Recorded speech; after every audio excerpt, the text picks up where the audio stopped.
Alhamdulillah, wassalatu wassalamu ala rasulillah wa ala alihi wa sahbihi wa man wala, amma ba'd.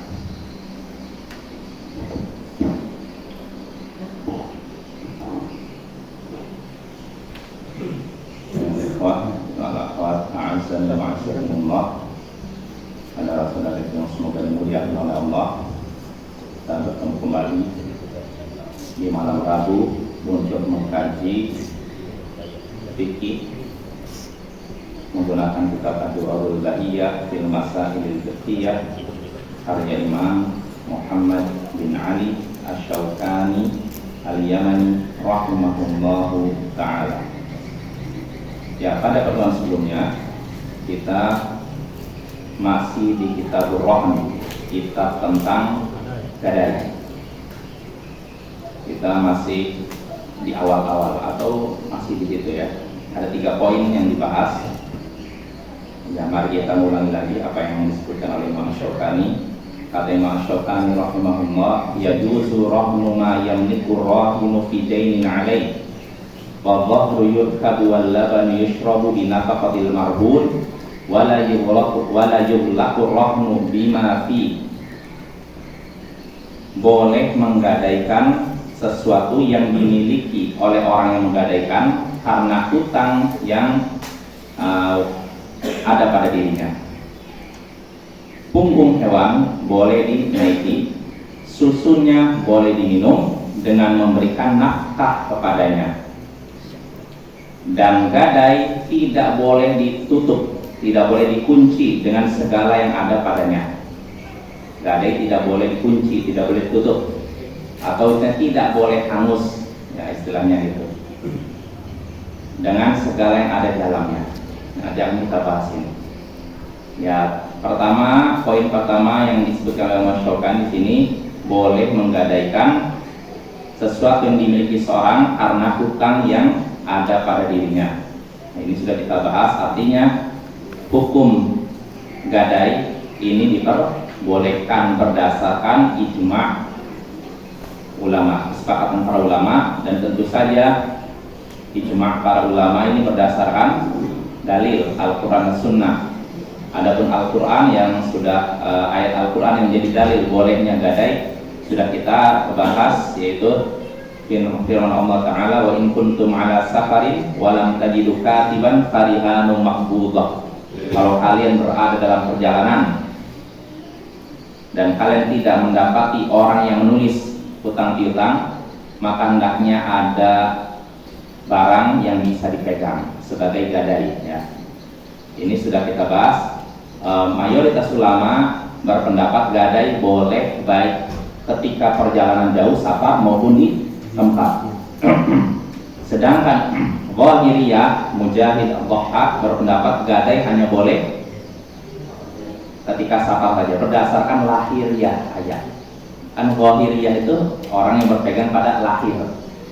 Dan sebenarnya Bapak, Zahiriyah ini orang-orang yang mengagungkan nas. Orang-orang Zahiriyah walaupun mereka dianggap nyeleneh, tapi mereka adalah orang-orang yang mengagungkan nas.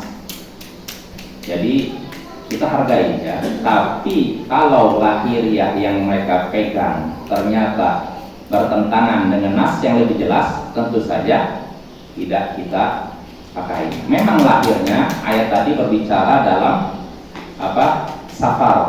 Kalau kalian berada dalam safar perjalanan jauh, lalu kalian tidak dapat yang mencatat itu, maka berikanlah barang sebagai pegangan.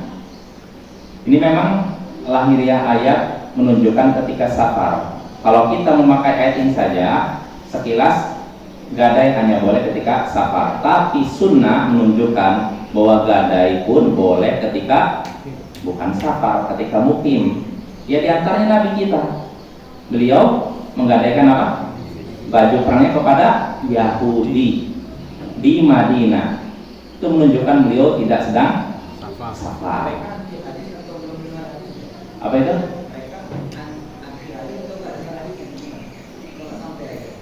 Oh, maaf. Ya, saya belum lihat ini alasan mereka, apakah mereka mentakwil hadis tadi, saya nggak tahu ya.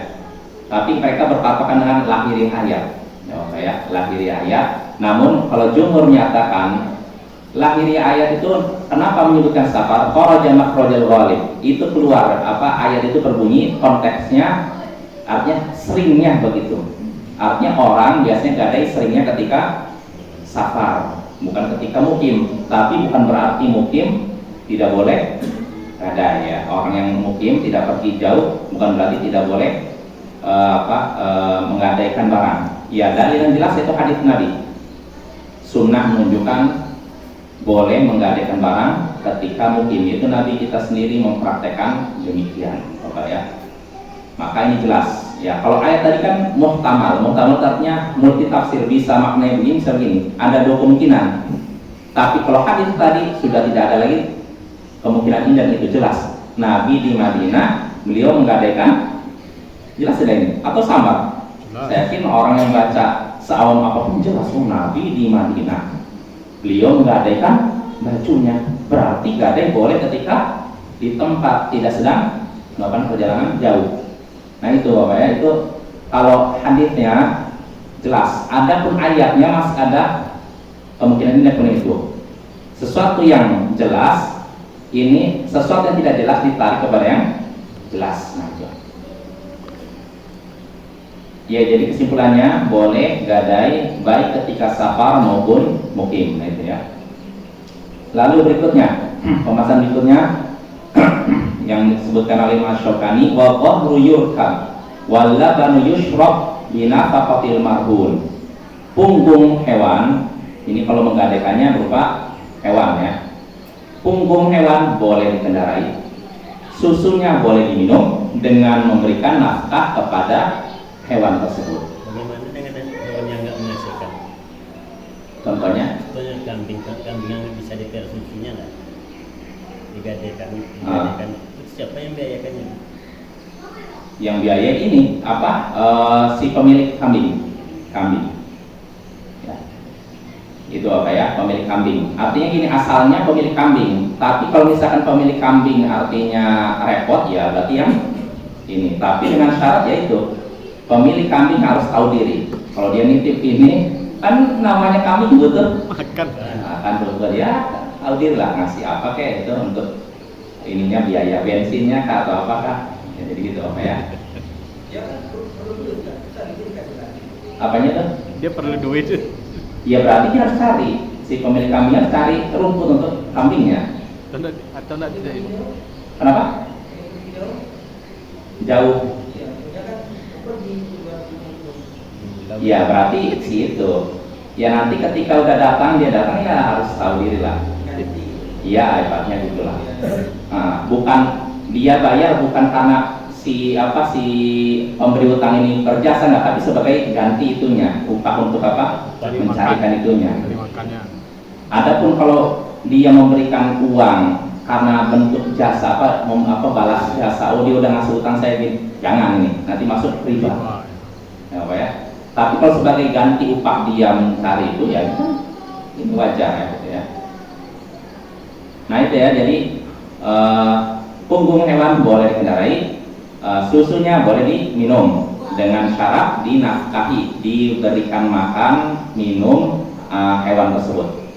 Apa dalilnya? Kata Imam Asy-Syaukani di sini, wa amma qaulu dhahri yurkabu wa yuwallabanu yushrabu binafaqatil marhun falima akhrajahu al-Bukhari wa ghairu min hadits Abi Hurairah 'anil Nabi sallallahu alaihi wasallam annahu kana yaqul adh-dhahru yurkabu binafaqatihi idza kana marhunan wa labanu darri yushrabu binafaqatihi idza kana marhunan wa 'ala alladhi yarkabu wa yashrabu an-nafaqah.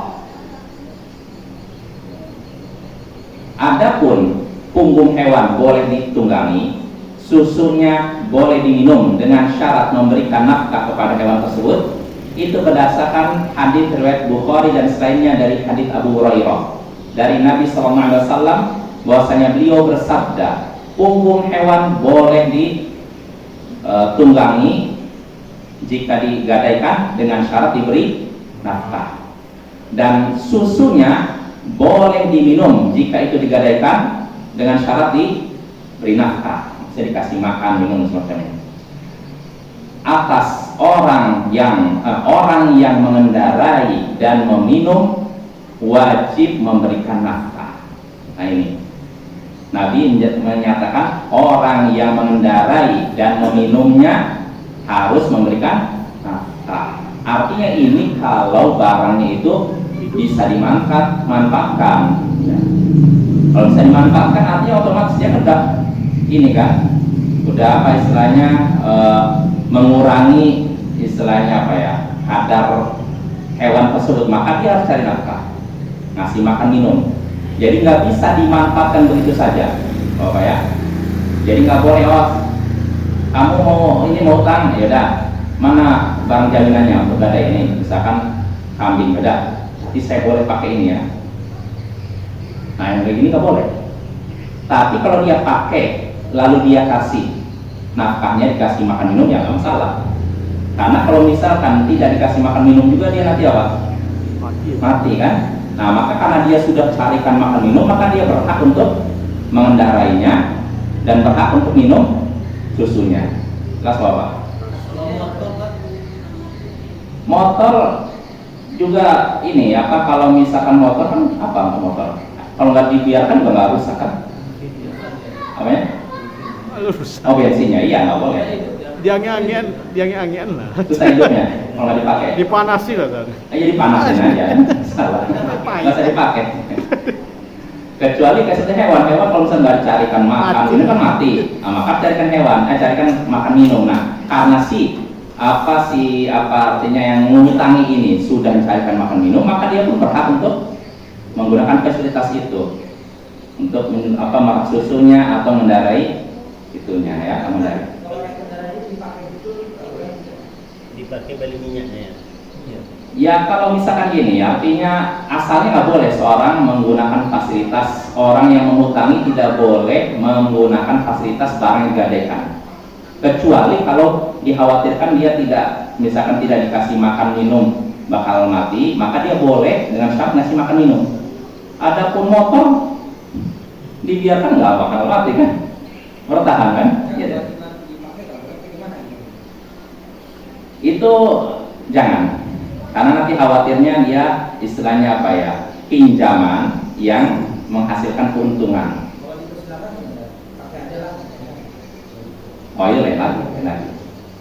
Artinya sekedar apa ya, istilahnya apa ya, itu kan nggak mempengaruhi ini ya, nggak masalah uang. Artinya kalau selama itu tidak mengeluarkan kan bensin dari situ kan? Dari yang pakai. Dari yang pakai ya. Kemudian kalau olinya kotor, itu dia yang ganti. Dia tanggung jawab juga sama hewan itu. Iya. Ya kalau memang si pemilik itu ini ya, mengizinkan, Allah alam boleh. Kalau pemilik mengizinkan, yang jelas itu bukan saya memberikan utang pada kamu berarti saya boleh. Kalau nggak disyaratkan nggak masalah. Yang disyaratkan sama si ini ya. Bisa enggak manusia? Maksudnya jaminan. Nah itu kalau kita bahas waktu itu kan, kalau Syafi'iyah menyatakan jaminan itu yang digadaikan itu hanya berupa barang bisa diperjualbelikan. Itu biasanya kalau budak tuh bisa. Iya kan, oke bisa. Tapi kalau yang Malikiyah nggak mesti barang diperjualbelikan. Maka kalau misalnya budak bisa. Cuman kan nggak ada budak dong kan. Dan mungkin anak. Bantu nggak bisa. Nggak boleh memperjualbelikan orang merdeka, bahkan haram ya. Kalau anak aja, anak saya. Nah itu Bapak ya. Kita lanjut. Jadi, nah maksudnya apa tadi? Orang yang menunggangi dan minum wajib memberikan nafkah. Di sini kata Imam Asy-Syaukani, wal murad annal murtahin yantafi'u birrahan wa yunfiqu alaihi. Maksudnya orang yang menerima barang gadai, si pemberi hutang ini, dia mengambil manfaat dari barang gadai tersebut dan memberikan nafkah kepadanya. Dan inilah kata Imam Syaukani, wa qad dhahaba ila dzalika Ahmad wa Ishaq wal Laits wal Hasan wa ghairuhum. Dan pendapat ini adalah pendapat yang diambil oleh Ahmad, Ishaq bin Rahawayh, Laits, Hasan dan selain mereka. Jadi boleh orang yang pemberi hutang artinya menerima barang gadai, memanfaatkan barang gadai tersebut, tapi dengan syarat apa? Menafkahinya, ya. Waktu itu pendapat ulama tadi. Wa qala Syafi'i wa Abu Hanifah wa Malik wa jumhur al-ulama la yantafi'ul murtahin ar-rahni bi syai' bal fawaid lir-rahn wal mu'anu 'alaih. Nah, adapun Imam Asy-Syafi'i, Abu Hanifah, Malik dan jumhur ulama, mayoritas ulama berpendapat orang yang menerima barang gadai tidak boleh memanfaatkan barang gadai tersebut sedikit pun. Tidak boleh. Terus bagaimana? Manfaat dari barang gadai tersebut untuk orang yang menggadaikan, dan biaya yang dikeluarkan dikembalikan kepada yang menggadaikan. Jelas apa ya? Jadi kayak misalnya kasus tadi kambing atau apalah, susu, sapi, kan ada susunya kan? Maka kalau nanti sapinya punya susu, pokoknya harus jadi milik orang yang menggadaikan. Terus kalau misalkan biayanya apa? Yang nanggung si punya ini, yang menggadaikannya. Ini pendapat mayoritas ulama. Ya, mayoritas ulama berpendapat seperti itu. Lalu kata mereka, qalu, ini mayoritas ulama ya, wal hadits warada ala khilafil qiyas. Hadits tadi kan haditsnya orang yang mengendarai dan minum wajib memberikan nafkah, ya kan? Ya. Atau lapor hadisnya gini, punggung hewan boleh dikendarai jika digadaikan dengan syarat diberi nafkah, ya kan? Lalu susunya boleh diminum jika digadaikan dengan syarat diberi nafkah. Ini artinya kalau hadis ini lahirnya kan menunjukkan orang yang menerima barang gadai boleh manfaatkan hewan tersebut, ditunggangi atau diperas susunya, ya tidak? Nah, tapi kata jumhur mayoritas ulama, hadis tersebut bertentangan dengan qiyas.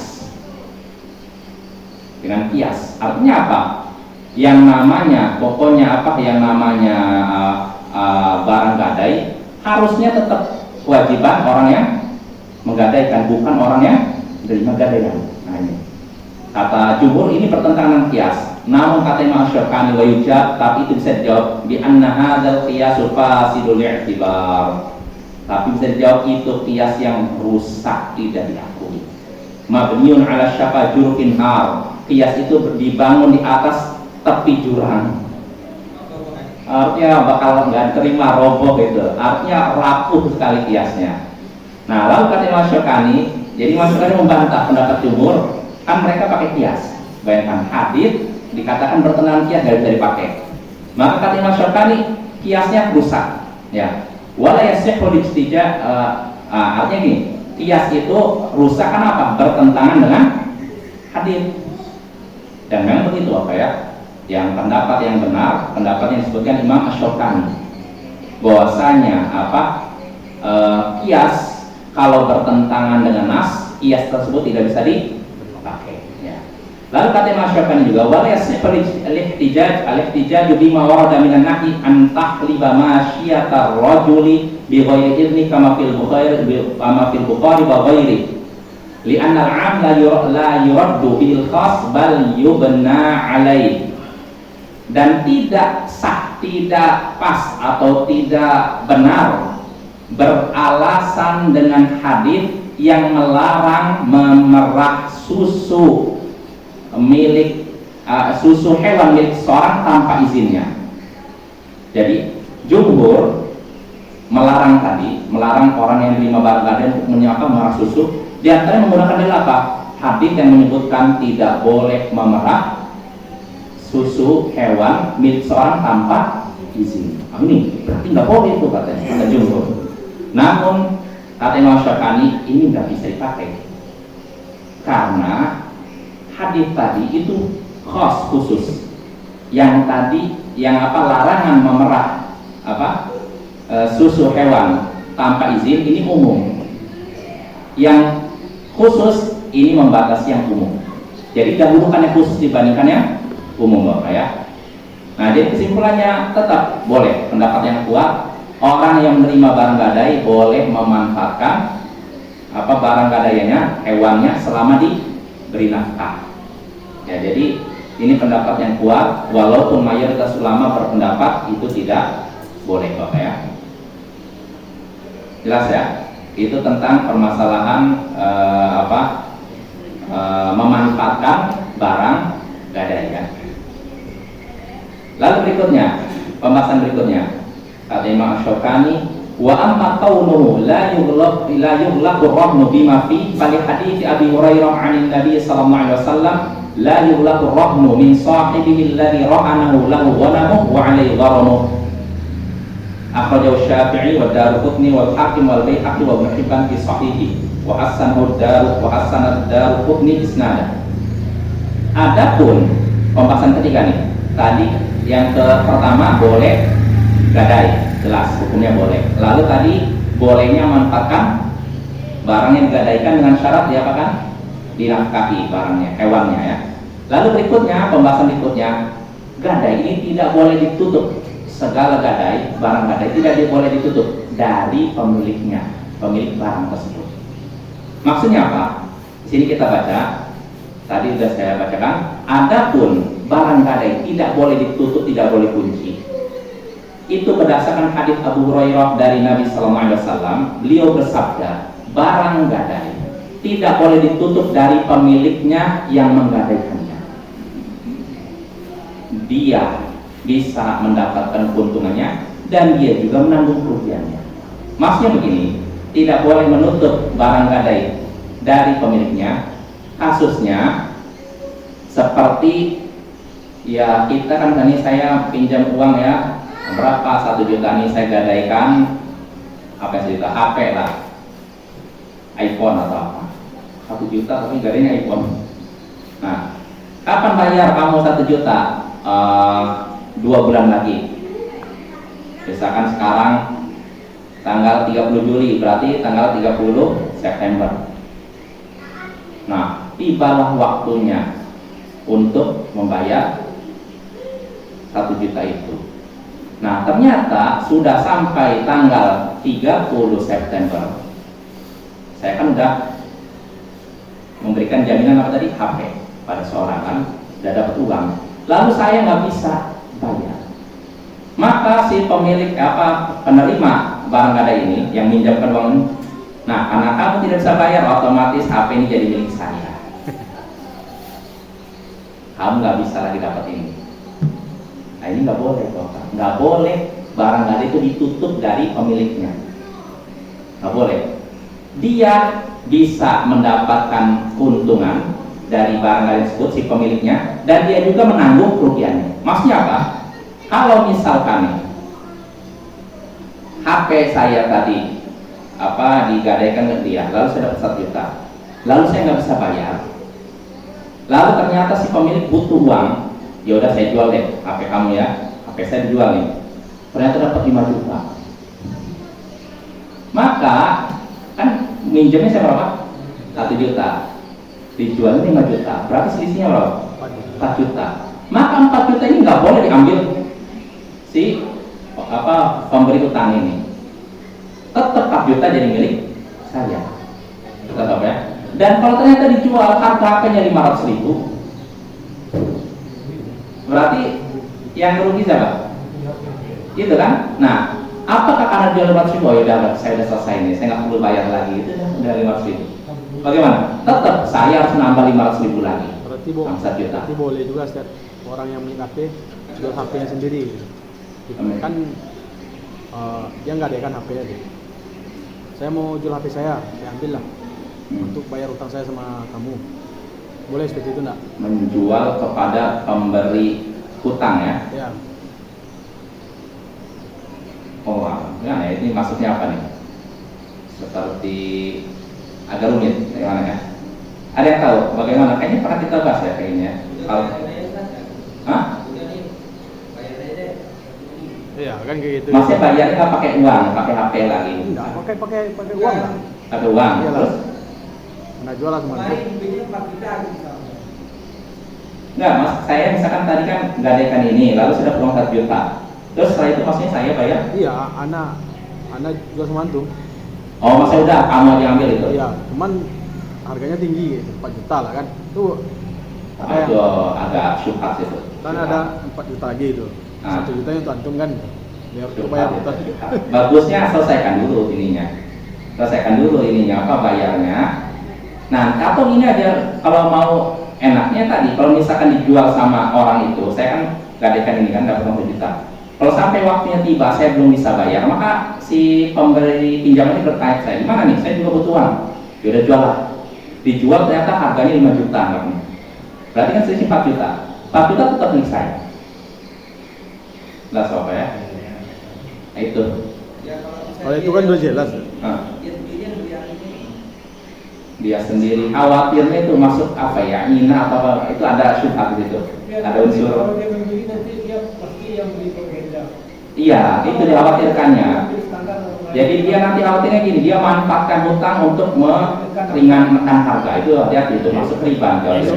Iya, Menurunkan jangan. harga. Iya, jangan. Semua sekian katanya, mau tak mau itu tidak kasih. Ah, betul. Tapi kalau sama orang lain berapa Sakit saya cerita lebih praktisnya aja. Iya, pokoknya itu harus jauh gitu ya, kayak gitu ya. Ya artinya bahwa Pak, nggak ada istilah barang nggak ada yang hangus istilahnya gitu. Itu maksud hadis tadi. Jadi jangan sampai karena orang jadinya seperti itu Bapak ya. Nah di sini ada keterangan dari Imam Syaukani ini. Kata Imam Syaukani, nah wa Abdul Razzaq an Ma'mar annahu fassara bila qarrahan bima idza qala rajul illam atika bimalik farrahun lah. Tsumma balaghani anhu annahu qala in halaka lam yadhab haqqu hadza innama halaka min rabbil rahman. Jadi kesimpulannya gini, atau yang di bawahnya sini ya. Jadi saya bacakan dari terjemahnya. Diriwayatkan bahwasanya orang-orang yang menerima gadai di zaman jahiliyah, dia akan memiliki barang gadaian, barang yang digadai jika orang yang menggadaikan ini tidak menunaikan apa yang seharusnya dia kerjakan di waktu yang ditentukan. Ya tadi, kalau kamu saya ini 1 juta tanggal 30 September saya nggak bisa bayar, maka otomatis jadi milik pemberi hutang. Ini nggak boleh. Fa'ab kalau syariat, maka syariat ini Allah pun membatalkan itu. Nggak bisa seperti itu. Ya, Bapak, karena saya lagi yang namanya gadai, menggadaikan, memberikan pinjaman hutang ini istilahnya apa? Amal sosial, bukan untuk cari hutang. Kalau bukan cari untung. Kalau mau cari untung kayak dagang aja. Jangan gadai menggadai atau hutang-hutang. Nggak dapat apa-apa kalau gitu, tapi dapat pahala kan? Kalau kita mikirnya akhirat, ya dapat pahala. Tapi kalau kita ingin keuntungan dunia, ya jangan memberikan pinjaman. Hah? Saya pernah kejadian seperti ini, Ustaz. Baru ini juga. Dia minjam apa kan, digadaikannya barangnya itu kan sama anak itu kan. Jadi dia yang datang sendiri, katanya begini, saya nggak sanggup membayar hutang. Ambil aja lah barang saya itu. Dia yang menentukan harga. Dia hutangnya nggak nominalnya 2 juta. Hutangnya 2 juta. Iya. Dijualnya barang itu sama anak 3 juta. Karena yang nambah sama dia 1 juta, dia yang menentukan harga. Gitu. Karena dia sendiri mengakui nggak sanggup bayar hutang. Oh berarti lebih dari itu ya, lebih dari hutangnya. Iya. Terus karena yang nggak setuju sama dia 1 juta lagi. Oh gitu. Sama kayak tadi pertanyaan anda tadi. Oh nggak tahu saya. Keluar cek lagi. Cuman dia Lama-lama ya. mengakui memang betul-betul nggak sanggup. Iya, Dia iya. memang nggak ada duit saya. Jual, ambil aja lah barang saya. Jadi kan gini, Zat, intinya buat apa sih barang itu digadaikan? Enggak, barang gadai itu bukan untuk sebagai alat pembayaran. Maksud sebagai bukti mengikat orang nih, kamu punya utang pada saya nih buktinya. Jadi bukan untuk kamu nggak bisa bayar, otomatis saya jual, enggak begitu. Itu fungsi barang gadai, bukan untuk sebagai alat bayar, alat pembayaran bukan. Ya makanya ini, tadi Beri maaf nih. ya sama seperti utang piutang. Kalau seorang belum sanggup bayar, memang dia nggak mampu, ya kasih tenggang. Dan tapi kalau ternyata si pemberi utang ini dia sendiri butuh, ya bagaimana mau tidak mau kan ada kesepakatan sudah saya jual ya. Nanti hasil jualnya kalau harganya lebih, kelebihannya untuk kamu. Kalau kurang, kamu harus tetap bayar sisanya. Itu. Yang jual tuh Apa ini? Bagusnya dia aja bayarin gitu loh. Oh alam ya, saya nggak tahu kalau misalkan dijual kepada dia. atau Saya orang nggak tahu. yang Nanti khawatirnya ada unsur itu tadi. Ada. Kasus saya tadi itu kemana tuh, Ustaz? Allah alam. Jadi takut juga jadi. Nggak tahu saya. Perlu cek dulu apa ya? Ya nanti insya Allah lah. Kapan-kapan. Harus dicek lagi kalam ulama, perkataan ulama. Kalau misalkan dijualnya kepada si pemberi ini apa hukumnya? Perlu cek lagi, oke. Saya khawatir Yang menentukan- berbicara tanpa ilmu nih. Yang menentukan harga pun dia yang menentukan tuh, karena Iya, nanti iya. bukan dia sendiri yang menentukan. Iya, itulah. Terserah antum lah katanya, mau Iya, iya. dijual berapa katanya. Penting Biasa. saya jual sama 3 juta, kita Iya. sama saya 1 juta. Iya, salah nanti lah. Saya cek dulu ya, karena khawatir salah ngomong ya Pak ya, karena kasusnya keras itu salah ngomong. Ya intinya kalau misalkan sama, selesai maka, tapi ini kan lebih.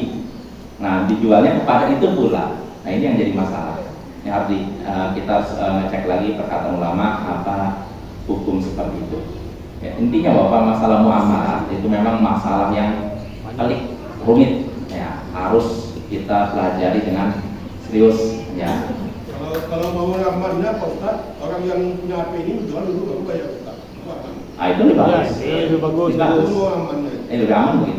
Masalahnya kan biasanya segan sama orang berhutang. Ah. Ambil lagi barangnya kan gitu. Iya, iya, iya. Jadi kalau kepada orang yang ngasih hutang nanti ditekannya harga kan? Iya, makanya ya itulah, makanya kan Karena ada buku dia ditekan harga. itu ya, maksud saya itu Kalau gitu. mau amannya seperti itu. Iya, ya nanti ada Dia unsur. HP dijual dulu baru bayar Ustaz. Iya, jadi kayak dia tuh ada mengambil keuntungan dari pinjaman. Nah, itu riba, jelas. Makanya agak samar juga menurut tadi. Kalau dia jual kepada dia terus apalagi harganya dilebihkan, kita khawatir ya. Tapi Ustaz, penjual itu tapi riba dia kan. Ya riba, walaupun riba tetap aja riba. Saya jual ini, saya ikhlas nih, jual nih barang ini nih. Ya itulah makanya perlu cek lagi ya. Ya kalau misalkan jual kepada dia, Dia riba. gimana? Apakah masih agak sama saya ulang? Saya nggak berani ngomong. Lebih baik hati-hatian jauhi ya. Tapi untuk sementara saya tawakuf. Fungsi barang gadai ini untuk jaminan itu kita anu kalau kita dibayar atau untuk Iya, pokoknya itu sebagai bukti jaminan tadi nih kamu pernah bayar. Artinya tetap bukan alat pembayaran itu. ya itu ditahan itu enggak Kalau nggak mampu bayar, ya nggak apa-apa ditahan oleh si pemilik si pemberi utang ini sampai dia bayar. Iya, iya, iya. Itu aja intinya. Tapi dia nggak bisa dengan kayak gitu karena dia nggak bisa bayar, udah saya jual otomatis milik saya. Atau langsung nggak dijual jadi milik saya. Orang jadi dia begitu apa ya? Nggak bisa bayar, orang utang ini jaminan gini, nggak bisa bayar langsung ini milik saya. Dan yang parahnya tadi minjamnya misalnya 1 juta, tapi harga barang jaminannya 5 juta. Nggak bisa bayar, untung dia 5 juta. Nah ini kesempatan mencari kesempatan dalam kesempitan. Apa? Gadai, cicil. Pembayaran cicil ya. Ya tergantung kesepakatan. Karena main hutang kan gitu, hutang kan sama juga bisa cicil kan, gak mesti tunai. intinya Gak ada gadai duit. kita kan juga kabur gitu ya. Iya, kurang lebih begitu. Jadi kalau sudah tadi kita jualannya sampai tadi mau kabur gimana? Dijual maksudnya. Kan sulit kan. Kan jualnya ke sampai Nah. Kira itu pakai itu. Ya itu Pak ya, rumitnya nih masalahnya. Harus diteliti lagi ya, masalah gadai, masalah muamalah kontemporer ya. Apalagi yang muamalah zaman sekarang nih, rumit juga ya. Makanya memang perlu takhasus, perlu spesialisasi dalam masalah ini ya. Teliti lebih dalam-dalam sampai menjadi ahlinya Bapak ya. Jadi, tapi kita kan ibaratnya belajar ini aja ringkasan. Kita Durrul Bahiyah ini sebenarnya kita ringkasan untuk pemula ini sebenarnya Bapak ya. Walaupun jelas rumit, tapi kan untuk pemula. Karena udah disyarah gitu. Iya, Rumitnya. betul. Kalau anu kan pendek-pendek. Ini sebenarnya belum apa-apa, belum apa-apa ya, bapak-bapak ya. Kitab Al-Muhalla, Wah, itu luar biasa. Ibnu Hazm, Itu luar itu kan biasa. rumit. Tapi kata Ibnu Hazm, saya nulis ini untuk pemula. Padahal rumitnya gimana itu, tapi dianggap untuk pemula. Itu saat luar biasa kita tuh saat pernah baca di takriknya sekali di rumah ini. Itu Nama kan. ini. Iya, itu Ustaz. Jadi kita Jadi hadis aja sih. ringkas bapak ya. Jadi ya, yang penting kita dapat gambaran fikih secara umum gitu aja. Ada perinciannya nanti kita kapan-kapan S2. Nikmatnya S1 aja kita ya. S1 kan S1 tuh istilahnya sekedar lewat aja. Nanti kalau di S2 itu baru terkhusus lebih detail lagi masalah fikih kontemporer. Jadi ada berbagai jurusan Bapak ya. Ya jadi kita yang penting dapat gambaran fikih secara umum. Nanti di kemudian hari kalau ini sudah khatam, baru kita naik ke kitab fikih yang lebih tinggi. Nah itu. Nah baru situ disebutkan perbedaan pendapat antar ulama terus tafsir rinciannya itu lebih lebih luas lagi. Yang jelas bahwa Pak, menghadapi perbedaan pendapat di antar ulama ya kita nikmati aja. Karena kata para ulama, saya lupa ucapan siapa ya, siapa yang tidak mengetahui tentang khilaf para ulama, perbedaan pendapat di antara ulama ahli fikih, maka dia belum mencium aroma fikih. Artinya apa? Yang namanya fikih identiknya dengan perbedaan pendapat. Ulama ini berbeda, dan itu sebenarnya kalau kita telusuri nikmat. Ulama ini lagi dalilnya apa, dibantah dengan ini bantah. Ada bisa ada keringan juga kan? Apa? Ada bisa juga dapat keringan kita. Oh, itu pendapat itu saya ambil kan. Iya, artinya dengan kita mempelajari fikih kita ada perbedaan pendapat, tapi ini bukan di permulaan. Kalau awal-awal jangan begitu. Kita belajar yang penting tahu, oh ini pendapatnya kuat, ini lewat gitu. Tapi kalau mau lebih panjang lebar, ya bukan kitab ini, oke ya. Kitab ada lagi yang lebih berat. Ini pemula. Pemula ini bikin bingung kan? Salah nggak? Kalau yang lebih tebalnya Dan memang ini untuk tingkatan kita ini insya Allah cukup Bapak ya. Jadi di Yaman sendiri Bapak, di majelisnya Syekh Mukbil yang dipakai ini kitab Ad-Durrul Baliyah ya. Tapi kalau di Saudi yang dipakai itu kitab Syekh Abdurrahman Sa'di Minhajus Salikin, itu juga bagus. Kalau Minhajus Salikin ulama kontemporer abad 20 ya. Kalau ini kan abad ke 19 atau 18 ini. So, beliau satu zaman dengan Syekh Muhammad bin Abdullah. Ini Syekh Imam Asy-Syaukani. 18 ya beliau ya. Ya, jadi ada kelebihan kekurangan. Kalau ini pertama ringkas, tidak terlalu panjang, dan kelebihan kedua juga Imam Asy-Syaukani namanya dikenal di masyarakat Indonesia. Jadi imam orang-orang Indonesia sampai orang-orang yang suka dengan tradisi-tradisi, kadang mereka pun menukil ucapan Imam Asy-Syaukani. Saya lihat kemarin nggak sengaja lihat di YouTube apa di mana, seorang sufi menukil, disebutkan dalam kitab Nailul Autor Imam Asy-Syaukani. kitab yang luar biasa. Artinya diakui Imam Asy-Syaukani. Karena beliau dari Yaman.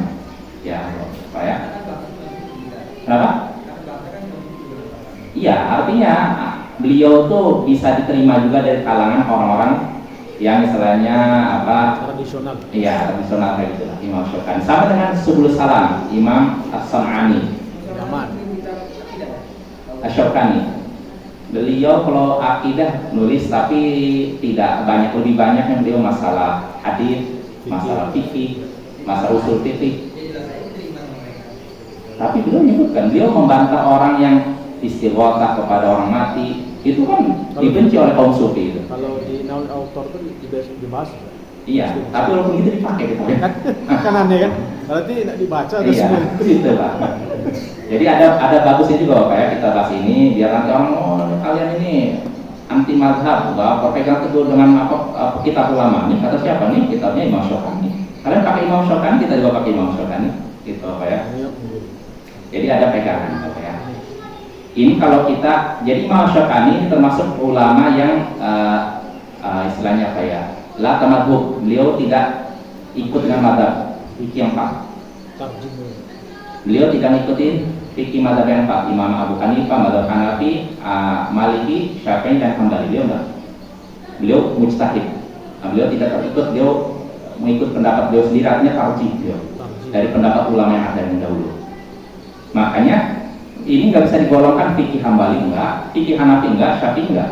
Dia fikih sendiri. La madhabi, tidak terikat dengan madhab. Tapi walaupun begitu kita bisa mengambil faedah dari sini. Jadi Imam Asy-Syaukani kadang menyebutkan pendapat ini, sebagaimana sering kita lewati kan sebutkan pendapat madhab kan, jumhur apa. Artinya beliau ketika menyusun fikih ini bukan dari otak beliau sendiri. Beliau meringkas dari pendapat yang ada lalu beliau mentarjih, menguatkan pendapat yang ada. Nah ini kelebihannya Imam Asy-Syaukani. Jelas Bapak ya. Tapi sekali lagi ini kita pemula ya, pemula walaupun mungkin agak membingungkan. Nah itu tentang gadai ya. Jadi kesimpulannya untuk sementara gitu ya. Tadi ya pertanyaan tadi ditunda dulu lah. Kesimpulannya gadai itu diperbolehkan, orang yang menerima barang gadai boleh manfaatkan barang gadainya kalau memberikan nafkah terhadap barang gadai tersebut, itu hewan tentu saja. Lalu tidak ada istilah hangus dalam masalah gadai. Ya, itu apa ya? Itulah 3 masalah yang bisa kita bahas kali ini. Insya Allah pada pertemuan berikutnya kita masuk kitab baru, yaitu Kitabul Wadi'ah wal 'Ariyah. Kitab tentang wadi'ah, penitipan barang dan peminjaman barang. Jelas apa hukum menitip barang dan apa hukum meminjam barang. Nah, ini insya Allah akan kita bahas pada pertemuan berikutnya. Wassallallahu ala nabiyyina Muhammadin wa ala alihi wa sahbihi ajma'in. Wa akhiru da'wana alhamdulillahi rabbil alamin. Assalamualaikum warahmatullahi wabarakatuh.